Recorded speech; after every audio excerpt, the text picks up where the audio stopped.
released Counter-Strike 2.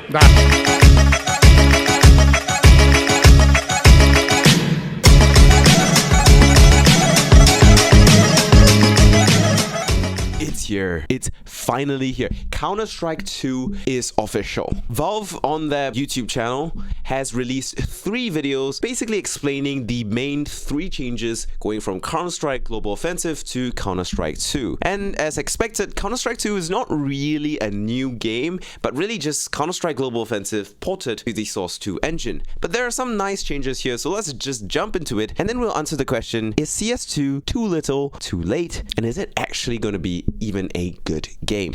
Well, let's talk about the 3 changes they announced. Number 1 is the pretty obvious stuff, which is the visual upgrades to the maps, the view models, and significantly the skins, because you know, Counter-Strike is a cash cow for Valve, and that is to be expected since CS2 is going to be on the Source 2 engine, which is newer, more modern, and has better graphic tech, which I don't really care about. It's Counter-Strike. You don't play it for graphics. Next big change, and this is a very nice one, is 128 tick, and oh, I'm so happy to hear this because people, me included, have begged Valve for years, for almost a decade at this point, to put 128 tick servers in Counter-Strike Global Offensive, and with CS2, they have finally put 128 tick servers for official game modes, which is long time coming. I would personally like to thank Valorant for making this happen because I don't think this would have ever happened for years if Valorant didn't come along and disrupt it. So thank you, Valorant. And last but not least is a slight change to how smoke grenades work. Actually, grenades in general have seemingly been changed, which seems like a small thing, but when you realize all the strategy and all the abilities and all the teamwork and the team play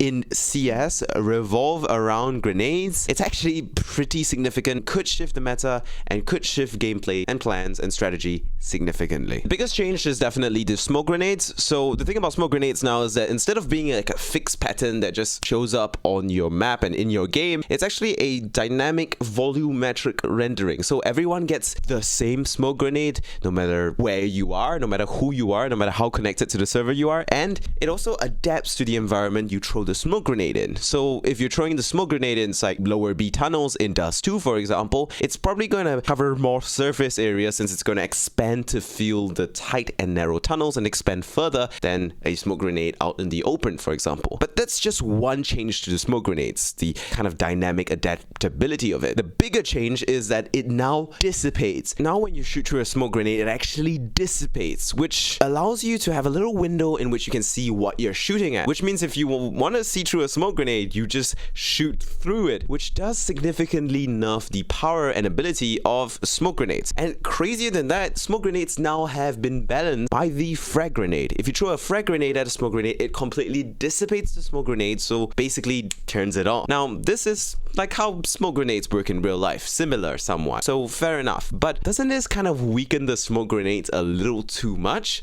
Like, smoke grenades have been in CS as kind of like a portable wall. You throw it there and it allows you to really defend the area. Does this give the people who are attacking smoke grenades and on the other side of the smokes that you throw a little too much power? I don't know. I'm not a Counter-Strike professional, and apparently Valve had consulted with CS pros in the development of this game, so I'm not going to talk too much about it like I know everything. I just am slightly concerned at how this would change the meta because I know and I have a good feeling that it will significantly shift it. And then on top of that, it seems like the animations for the nades have also changed for the smokes, for the grenades, as well as the Molotov, which appears at the end of every of this teaser video, basically engulfing the screen, which seems to indicate that the new Molotov that they've put in CS2 is probably brighter, more visually stunning, and probably obscures vision even more than the CSGO Molotov, which would be interesting to see as well. So then what do I think? Do I think Counter-Strike 2 is going to be a good release, or is it going to be bad? Well, it's not going to be bad because as far as I can tell, the gunplay and the movement hasn't really been touched, which were definitely the strong suits of Counter-Strike Global Offensive, so that's nice to see. What I think is going to be worrying is that with all this hype, people are just going to complain that this is just like Overwatch 2, a lazy cash grab. Also, the changes to the grenade does seem like it will significantly shift the meta and change things around, so I'm slightly concerned about that as well, but only time can tell because we don't really know how the general public or the audience will react to these changes yet, since we haven't actually tested it out ourselves. But I have a good feeling that it's going to feel like Counter-Strike Global Offensive, but better in some ways and worse in some other ways. ways. But the worst ways are actually going to be fixed, or are just going to be things that we get used to, and then we start to realize, hey, these worst things, like the new types of smoke grenades, are actually good. For me, I'm very excited.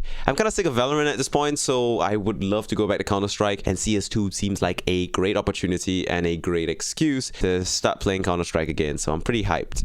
And I can't wait to get back into it. And with that, thank you guys so much for watching. Make sure you like and subscribe. And if you need a gaming mouse for your Counter-Strike 2 adventure, you know where to find me.